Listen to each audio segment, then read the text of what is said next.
welcome to the AM Sisters podcast. You're here today with your hosts, Anna and Maria Setting, bringing your favorite twin talk of the week. And in this episode, we're going to talk about boundaries. And actually, this one is really inspired by a blog post we wrote at amsisters.com called The Ultimate Guide for Setting Healthy Boundaries. And this came out just because I felt it was a very important conversation. And I myself struggled with having healthy boundaries for a very long time of my life. So when I finally felt, okay, I think I have a few things to talk about it and share why it is important and why saying no sometimes can be a hard thing, but a very important one. Mm-hmm. And I think you've learned a lot during those past few years. That's why you came to a point that although it was a challenge to build your healthy boundaries, you kind of understood, especially for us, that we have a lot of empathy for other people, how hard it can be. And I think you made a good summary of how we can stand our boundaries, and let people know what they can and what they can't do regarding our personal space, And also, when we were growing up, we didn't really have a lot of conversations about healthy boundaries. No one was really talking about that. And I think it's really wonderful how nowadays many people are aware of boundaries and what does it mean to, respect another person's opinion and personal space and all that. Those are all kinds of boundaries that we have to take into consideration in our daily lives. That's right. And I think sometimes we can misunderstand what it means because some people are like, oh no, I know how to say no to others. But if you look deeply into those relationships that you have with people that are really close to you, you might find yourself actually finding a hard time to say no, or even sometimes you're tired and a friend comes to you and start complaining about something of their own lives. But you're really tired and you don't really have the energy, not even to, be a shoulder for them at that moment. And being able to say, don't let those things happen and say, that's not the right moment. Can we please talk about it tomorrow? It doesn't mean that you don't care about the person. Of course you do. You have a friendship, but it's just like those tricky moments that sometimes you cannot give full attention to a friend or a family member that other people might judge and say, oh, she's not considering them, or it's not a real friend. It's not, you shouldn't do this to your mom or to your sister or whatever. But those are also part of healthy boundaries. And especially because those are also kind of labor, right? It's like emotional labor. It's not because you're not working that it doesn't count, right? Working in a productive way. Because, for example, if you're home all the time and for example, many mothers in our times, they just stayed at home. So when the kids come back home or the fathers and the husbands or partners come back and they complain about stuff or they want to have like emotional support, this is also kind of labor. And then sometimes we don't really consider it in that way. And we think it's like, oh, why you're being mean? You don't want to listen to me now? But it's also very draining sometimes. And it's not always that we have the mental space and also the energetic space and position to accommodate someone. So that's why a few months back when a friend of mine came to me and said, instead of just start complaining of whatever was happening in her life, she told me like, oh, I have this thing I want to talk to you, but I know it's emotional labor. Do you have the time and energy to listen to this? Is it okay if I talk to you right now? If it's not okay, it's fine. And I felt really appreciated and really happy that she asked me about it and really considered my emotions and my boundaries. And I think it's important to say that boundaries are very important, not only the physical level, but also emotional and energetic or spiritual level, if you consider it. Because it can be, especially like empathetic people, it can be really hard to absorb everyone's energy, especially when you don't want to. So I think like creating healthy relationships has a lot to do with knowing when someone can hold space for you when they cannot. And I think not only like the energetic, it's not only about the energy that you feel from other people, but also like, as an empathic person, you put yourself in another person's shoes. So you feel bad for saying no because you kind of can recognize the emotions other person is passing through. Sometimes being like upset, sometimes angry, sometimes just like disappointed or confused. Like I was expecting you to say yes and you said no.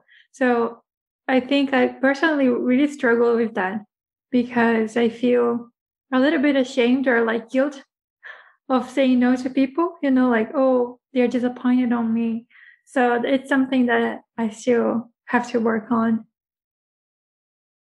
Yeah, especially for people also who don't like conflict, it can be hard. Yeah. Like that was my case, especially. Like I don't like conflict at all. So I just rather accommodate myself to what's better for other people instead of just like, trying to impose this is my standpoint. But I had to learn how to do that. Otherwise, you're always, the last person instead of giving priority to your own needs. And this also ties together with self-love and self-care and all those things, because like realizing that your needs are also as important as others. Not like that you're more important than everyone else, but you're as important as everyone else. So you should consider yourself as a priority. Mm-hmm. And also, I think when we were growing up, we didn't really see a lot of examples in our household of like our parents saying no. They were really like accommodating of others. They were always like the psychologists of the family. So to say, people went there for emotional support, and we never really heard them saying no to someone.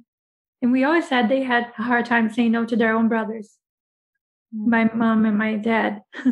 So I think for us, we kind of learned with their behavior. And nowadays, it's a constant effort to break free from accommodating everyone. And I think especially with your mom, we kind of learned that being self-sacrificing is a good thing. Yeah. It doesn't have to be, but it's like if you give everything you have, it's because you love that person. And it's like, I'm not sure about it. Mm-hmm.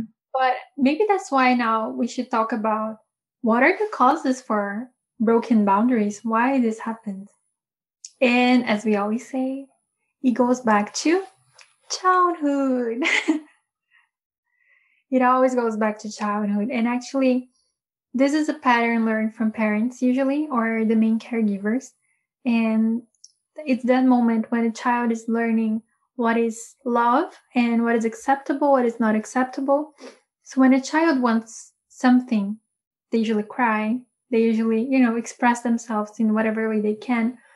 And they consider themselves really worthy of love. Like they're tiny little babies, so precious. And they're like, I was born in this world. Of course, everybody loves me. They have no reason to think otherwise. But then people start treating them and giving them small samples and tastes of conditional love and also inconsistent love. So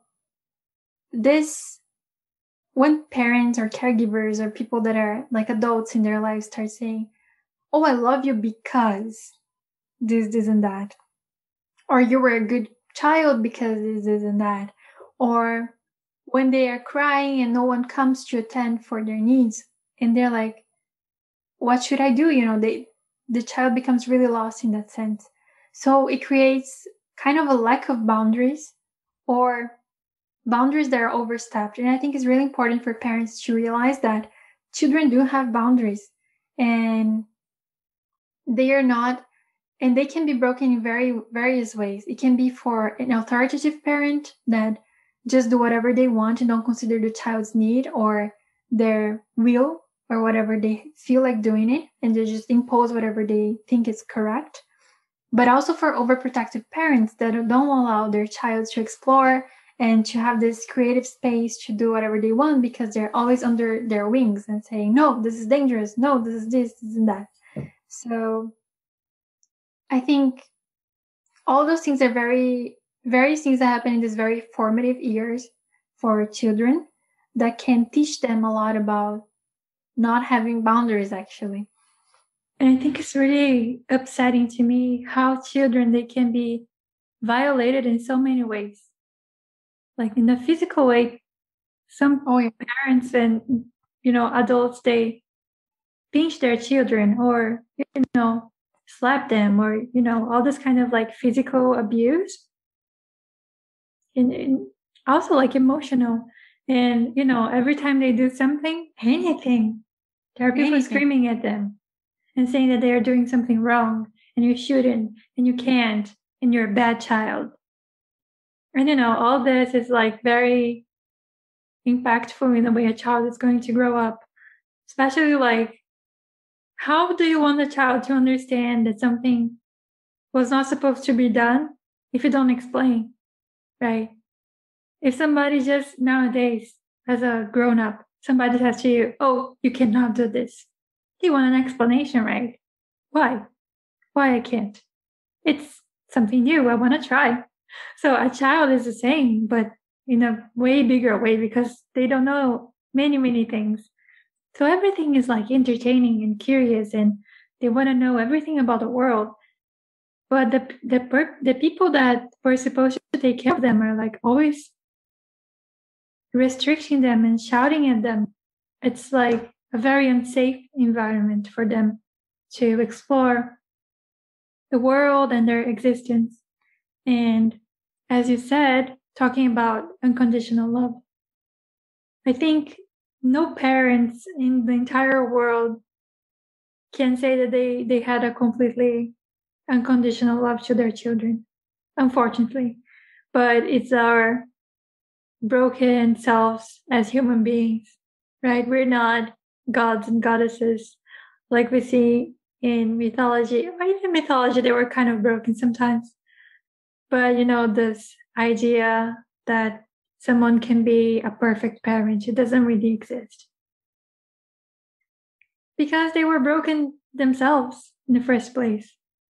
How can they raise a child who is not a little broken as well? It's really challenging. But I think we can also always learn something because, well, I remember a lot of things when I was young, very clearly, my thoughts, my experiences. I think since I was 6 years old, I remember pretty much everything. And it's not because I have a great memory, it's just things that stuck with me. And I remember my thoughts. I was very kind of a grown up in my mind. And I wouldn't understand why grown up people were so irrational and so angry and so, like unstable sometimes. And I promised myself when I become their age, I'm not going to treat children the way they treated me. And this is not because I've been abused or anything like that. Like my parents never hit us in any way.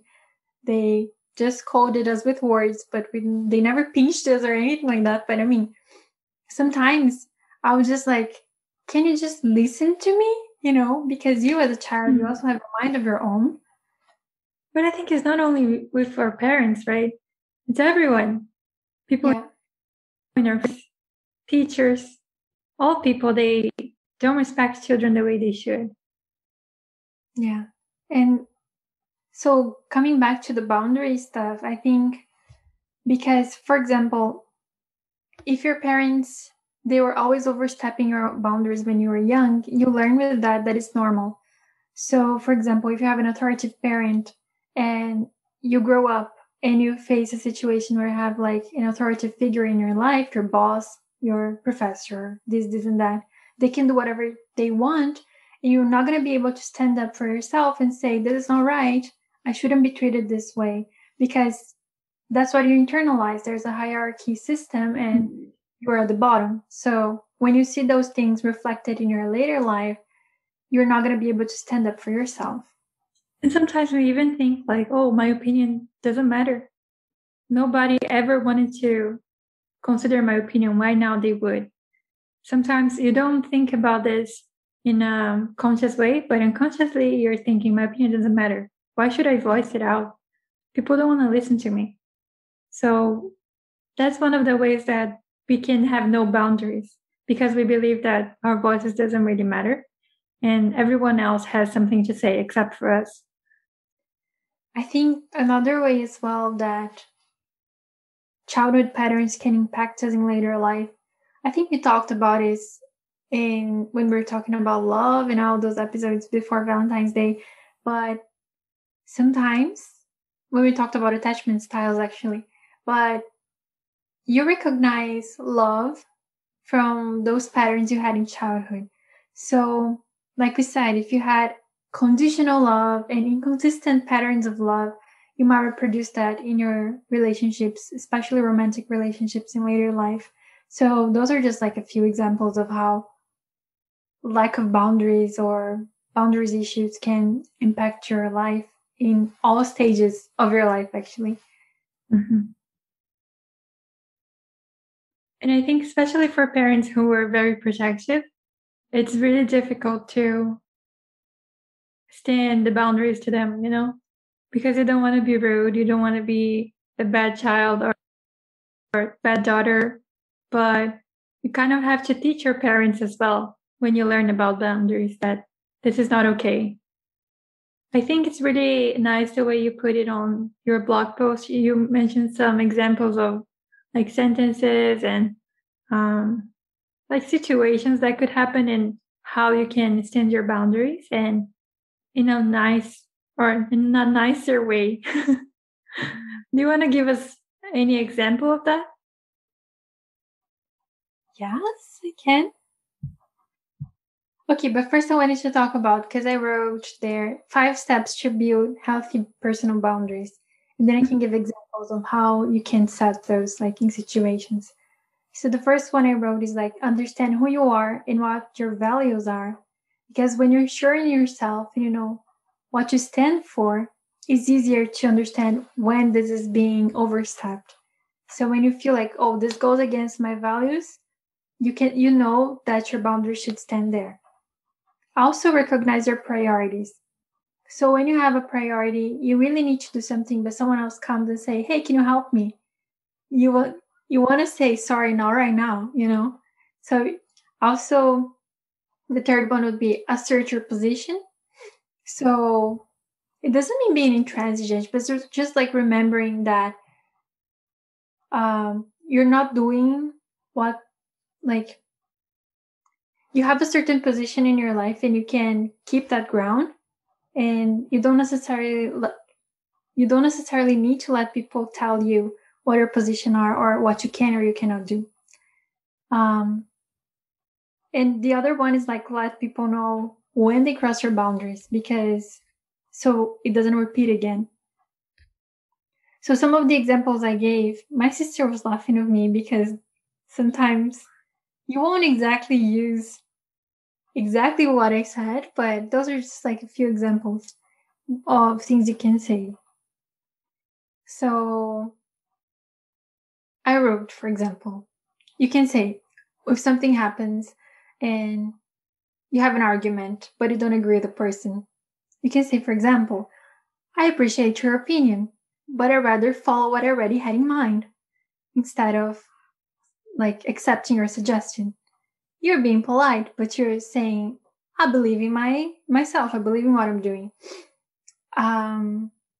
Like we said in the beginning, when a friend comes and is like too much emotional work for you right now, you can say, I'm sorry, but I can't hold space for you in this moment. I'd rather talk about it later.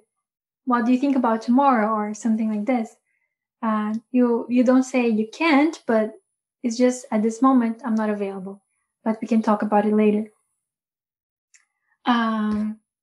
Another one would be, I don't expect you to agree with all my decisions, but I hope you respect them. So I think this goes especially in moments when you decide to do something that people are not really expecting, and they start questioning, like, why are you changing your career? Why did you decide to do this? Because people have expectations about us. But I think especially in relationships, this one is also very applicable, right? Because if you decide to be with someone, you're going to change your mind. Sometimes you're going to do things that were not expected.